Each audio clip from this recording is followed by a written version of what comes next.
Hello and welcome. This is Blue Green Man. Thanks for coming.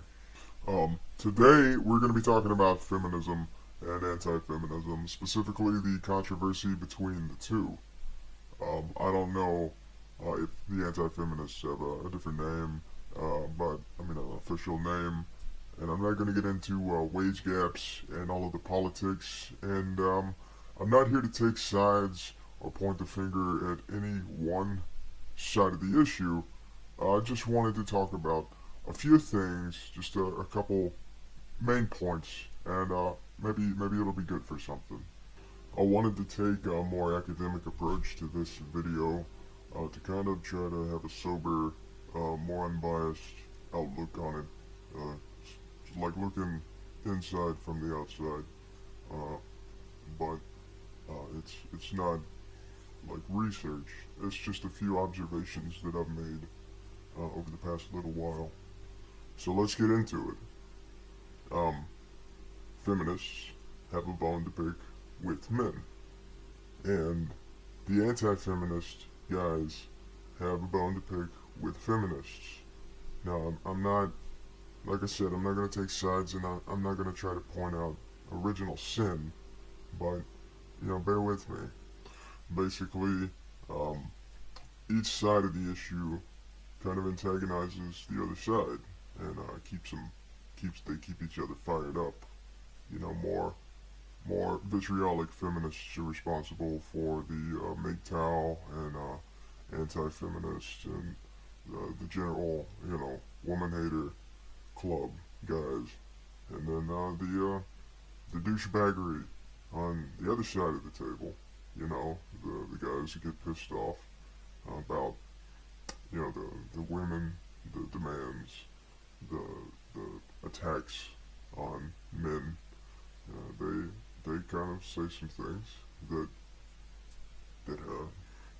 piss women off, and it brings new feminists to the cause. It it's sort of the cycle kind of feeds into itself in a way. There's fault on both sides.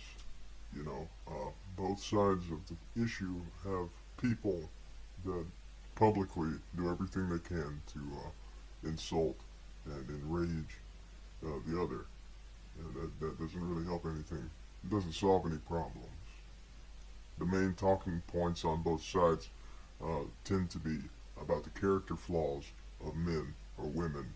And frankly, both sides are in the habit of showing their greatest character flaws. And of course, it's easy to point somebody else's flaws out, somebody's disgrace, uh, you know, especially when you have an audience that can back you up and kind of pat you on the back. And in many ways, and to some degree by consequence, the attacks, the slanders, and things like that on both sides um, are often true in a way. Of course, you can't generalize everyone. You can't say something about an entire demographic, which I mean they do, but of course you can't apply accurately a term like slut or chauvinist or misogynist or whatever the word is at the time to an entire vast group of people. But they do, and they have a particular person or character in mind when they do it, and to some degree it does apply to many. So while there's fault, there's definitely blame on to be cast on all sides of the issue.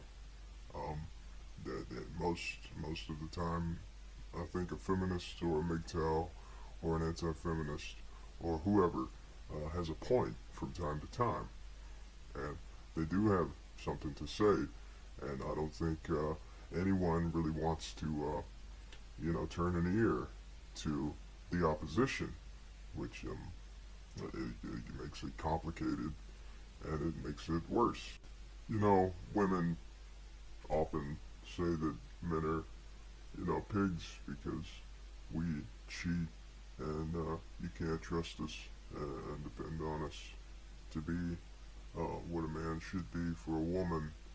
And men do basically the same thing. They call women sluts and gold diggers and whatever, because well, you can't trust women all the time either. I think it's just a human problem.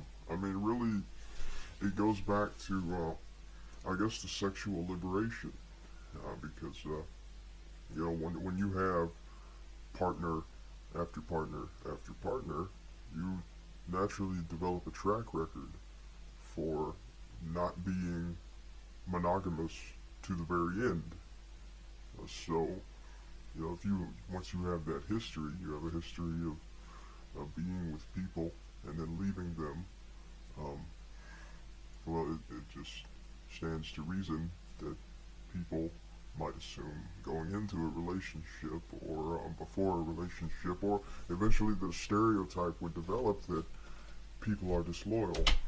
And it is easier to point the finger away from yourself, so women focus on men doing it mostly, and I think men naturally would rather focus on the fact that women do it. So it works both ways. A long time ago, people got married and they just stuck together through, whatever came along. Maybe not all the time, but they could reasonably expect to be with their partner for a very long time. They could count on each other. They could trust each other. There was more pressure for them to stay together. So, with today's society, we just we're free to do as we please. And I'm not saying it's necessarily a bad thing in and of itself, but I think this issue, this tension between the sexes, is a direct result of the fact that maybe we have abused that liberation. So I guess you could say it's the price of sin. But I don't think anyone's too eager to go back to the way things were. But I think there is some hope. I think that the most vocal men and women are really disappointed in each other.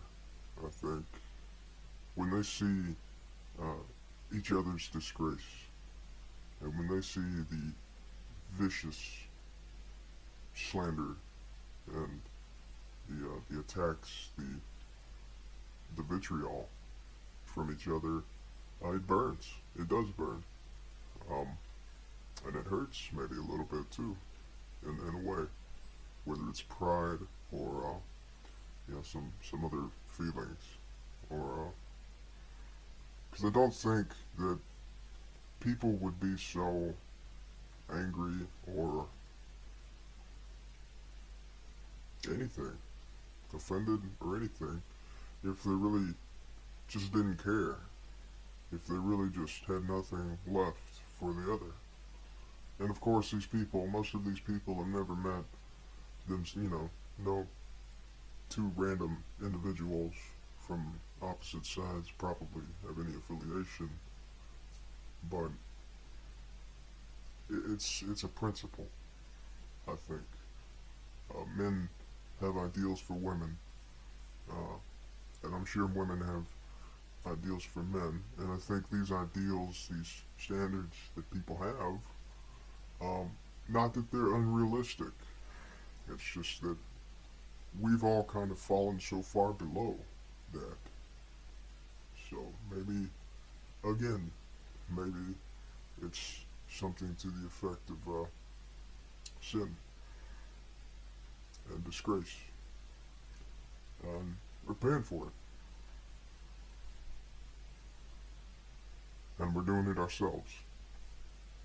So the more men and women build a negative track record with each other, cheating and saying awful things and disrespecting each other, the longer the fight's gonna drag out, and it might even get worse.